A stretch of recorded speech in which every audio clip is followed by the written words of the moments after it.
buenas noches a todos, bienvenidos a este su podcast Entre Colegas. El día de hoy quiero darles la bienvenida a mis tres compañeros que nos acompañan el día de hoy en este podcast con un tema muy particular, un tema muy especial que les hemos traído, que lo hemos denominado Infancias Interrumpidas, la parentalización en Bogotá.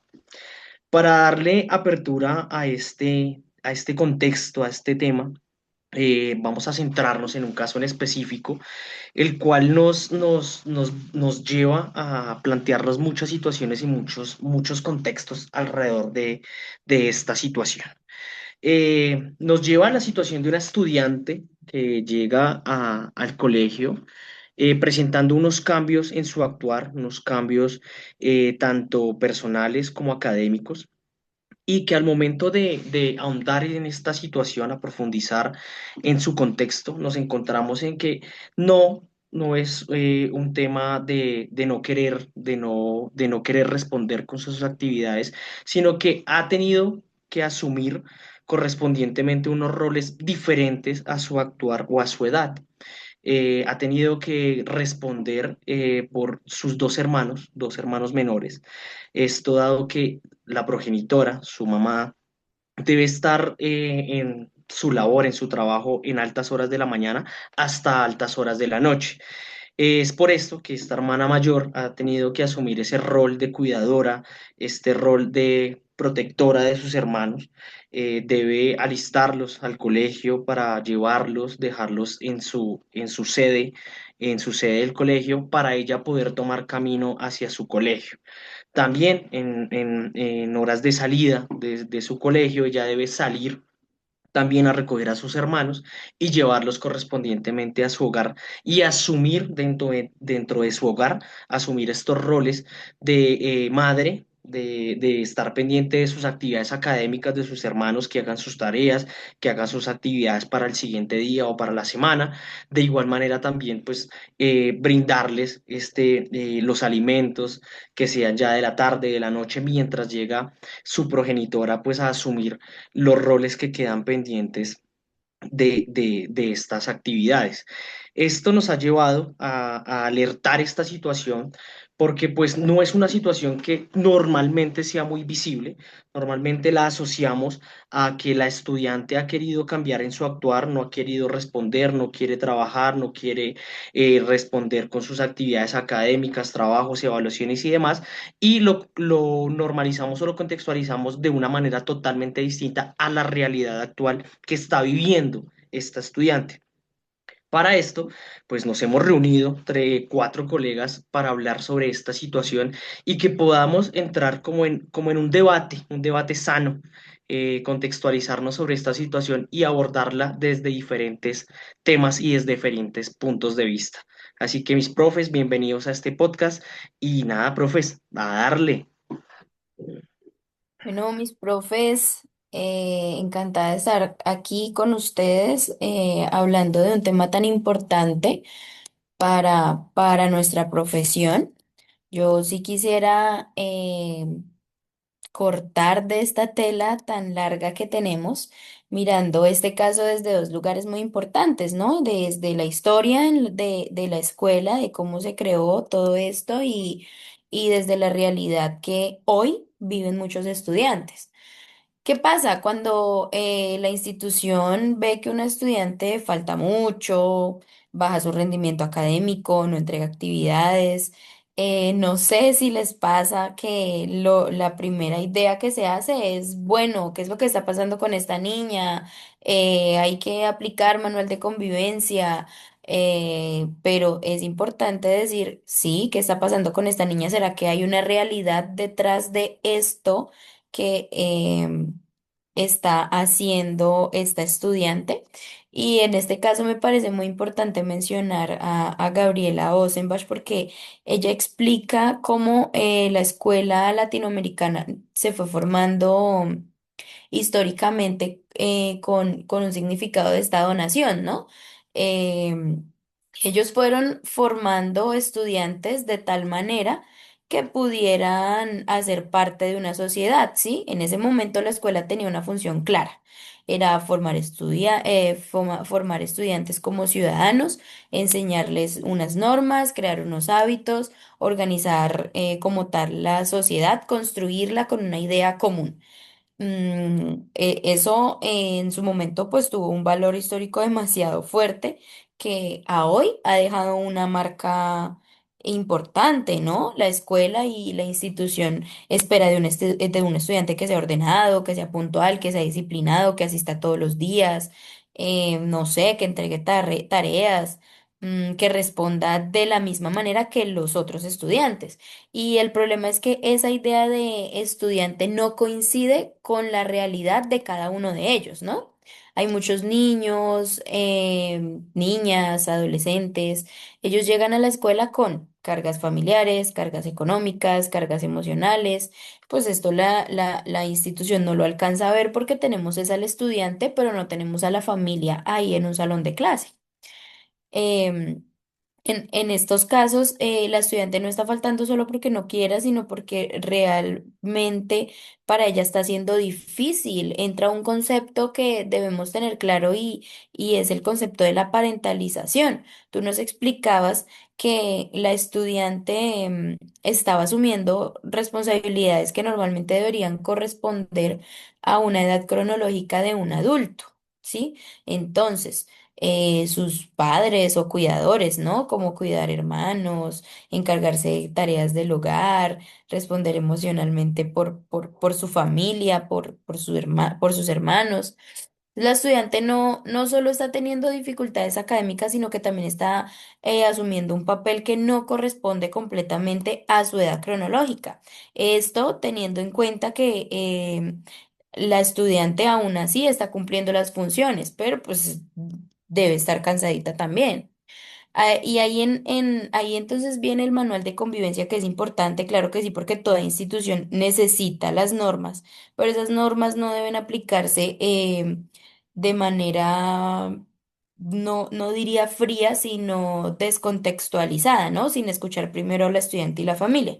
Ahora bien, en Colombia existen normas que nos recuerdan que la escuela debe actuar desde la protección. La Constitución Política en el artículo 44 nos habla de lo que es la prevalencia de los niños disculpa, de la prevalencia de los derechos de los niños, ¿no?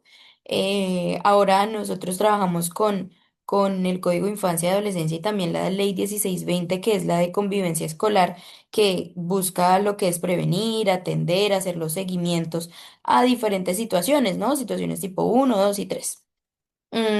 Frente a este caso, la pregunta normalmente no es qué sanción le correspondería a la niña, sino decir, hey, ¿qué es lo que está pasando con la estudiante? ¿Están siendo vulnerados sus derechos? ¿Qué apoyo es el que necesita? ¿Cómo nosotros podemos ayudarle?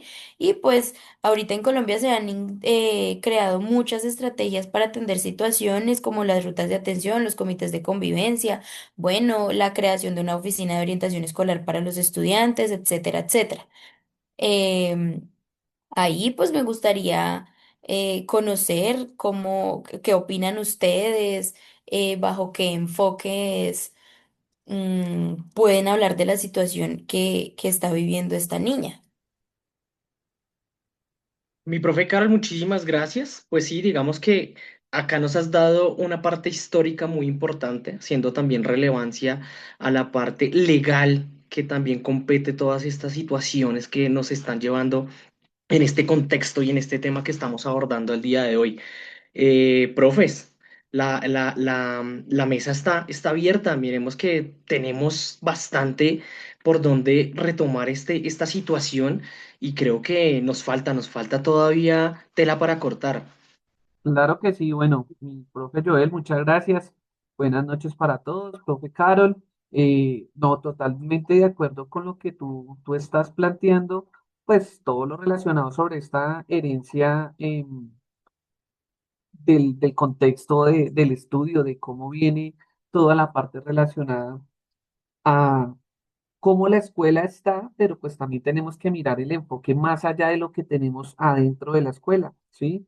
Si digamos acá en este caso, eh, teniendo en cuenta a Paulo Freire, eh, lo que el Comité de Convivencia le está haciendo a esta niña es aplicar una educación bancaria, nombra él en su momento. Pretendemos de que la estudiante pues rindan tareas estandarizadas, como si su realidad fuera igual a la de todos y pues estamos ejerciendo un tipo de violencia institucional enorme. La educación tiene una carga política, profes, y si nos quedamos callados aplicando el manual a ciegas, como en un momento también estaba mencionando ahorita Carol, sobre las normas que toda institución debe tener, y obviamente es el manual el que lo tenemos, pues estamos domesticando en lugar de liberar. Vuelvo y refiero, eso es lo que nos menciona Freire. Eh, Hay que tener en cuenta que efectivamente es una sociedad donde nosotros estamos tratando de formar jóvenes, niños y niñas, pues que sean competitivos para una sociedad, ¿cierto? Sin embargo, si lo hablamos entre lo de los niños y niñas, en este caso de esta niña, pues lastimosamente ha tenido que llegar a una etapa donde le ha tocado crecer y empezar a desarrollar ese rol de cuidadora y, ¿por qué no, de mamá? No estoy criticando la situación porque, pues, vuelvo y digo, hay que mirar los contextos porque son muy difíciles. Si es una señora soltera, pues ya estamos hablando de una actualidad, no tenemos familias tradicionales, una mamá donde es papá, es mamá, tiene que traer el sustento de su casa, horarios súper extendidos, salir temprano, llegar súper tarde. Pues digamos que nuestra estudiante o nuestra niña lo que está haciendo es tratar de colaborar en su hogar, pero bueno, está dejando de lado su parte educativa. Nosotros como docentes debemos comprender que el ausentismo no es que sea un desinterés cognitivo, ¿sí? Vuelvo y menciono, es una opresión social y estructural que requiere una pedagogía emancipadora. Y nosotros como profes se nos exige de que debemos dar resultados, nos critican desde la perspectiva externa de alguien que no sabe cómo es un aula de clase donde tenemos más de 30 40 estudiantes y todos tienen una realidad diferente. Nosotros luchamos por tener efectivamente unos buenos resultados, de que tengamos unas personas bien de sociedad, unas personas bien de culturalidad, pero hay que tener en cuenta que es que la escuela está totalmente limitada y nuestra escuela está limitada en las paredes que tenemos adentro. Lo de afuera es muy difícil de trabajar y en ese contexto pues tenemos que mirar qué vamos a solucionar, qué podemos hacer. Somos un sistema educativo que no es original, somos un sistema educativo que es copia de otros países, con raíces en su mayoría europeas, parte de España, parte de Alemania, parte de Francia, donde pues los contextos de los estudiantes de allá son totalmente diferentes a unos contextos latinoamericanos. Estamos hablando de una parte urbana, ¿no? Una parte de Bogotá y mire todo lo que está sucediendo. Imagínate, Joel, donde llegáramos a entrar a trabajar a una sección de Colombia más hacia el Pacífico, donde pues la situación es todavía más difícil. Entonces, claro que sí, tenemos mucho que trabajar y vamos a seguir haciendo eso. Sí, el tema de la visibilización de esta problemática, digamos que no se vislumbra de la manera que debería ser, porque solemos ver o solemos como sociedad normalizar este tipo de conductas o este tipo de acciones. Digamos que en gran parte de algunas zonas, lo mencionabas tú anteriormente, que no solamente en el contexto urbano, sino también rural, en zonas alejadas, pues vemos como esta situación de manera muy, muy normal. Asumimos que un estudiante o un menor de edad que asume estos roles o estas actividades de cuidadores es una persona que colabora, muy colaborador. Qué bueno que tienes a alguien que te ayude en el hogar. Entonces, solemos como normalizar este tipo de situaciones que eh, poco se salen a la luz, pero que forman parte de una problemática muy grande dentro de las aulas y dentro de los contextos. Otras situaciones que también podemos ver que no debemos no debemos normalizar o contextualizar a todos nuestros estudiantes con la misma situación. Cada uno, pues, son unos universos totalmente diversos que, pues, debemos irlos entendiendo e irlos vislumbrando de manera distinta en nuestra aula y, pues, de manera también personal, porque, pues, asumen unos roles muy distintos cada uno de ellos. Entonces, profes, profe Jonathan, bienvenido y cuéntanos qué nos puedes contar acerca de esta situación. Profe, buenas noches, espero que estén muy bien. Pues una situación constante a nivel ciudad y a nivel rural, yo creo que la situación es un poco más compleja. Pero el profe Leonardo tocó un tema muy interesante, tocó un tema sobre los modelos eh, de Europa que son traídos acá. Y dentro del contexto y mirando la historia, nosotros hemos sido siempre copia de modelos. Así que nos han colonizado, como se dice, y nosotros hemos traído sistemas educativos y sociales de otros sitios y lo vamos a aplicar acá, cuando en muchas ocasiones no conocemos el contexto. Por eso la autora de una revisión, Catherine Walsh, ella nos plantea la pedagogía de la descolonización. Ella plantea que la debemos reconocer, tenemos una necesidad de reconocer y visibilizar lo que sucede en nuestros ámbitos educativos y sociales, porque pues esto es un tema comunitario, esto es un tema de supervivencia familiar. En muchas ocasiones ver estas situaciones son temas de prejuicio, ¿sí? Pero lo que nosotros no sabemos es que son situaciones reales. Eh, Nosotros en muchas ocasiones menospreciamos de pronto nuestro propio conocimiento y quitamos responsabilidades. ¿Por qué? Porque venimos de esa colonización que viene de otros países y nosotros pues tratamos de involucrarnos. Entonces nos colonizan el saber y el ser, que es un tema que Catherine Watts enfatiza mucho. Nosotros también tenemos que tener en cuenta que en el contexto urbano se juzga, porque nosotros podemos llamar a la mamá como que la situación la llevó a ser negligente, que está llevando a atraso o que lo que está sucediendo es un fracaso social.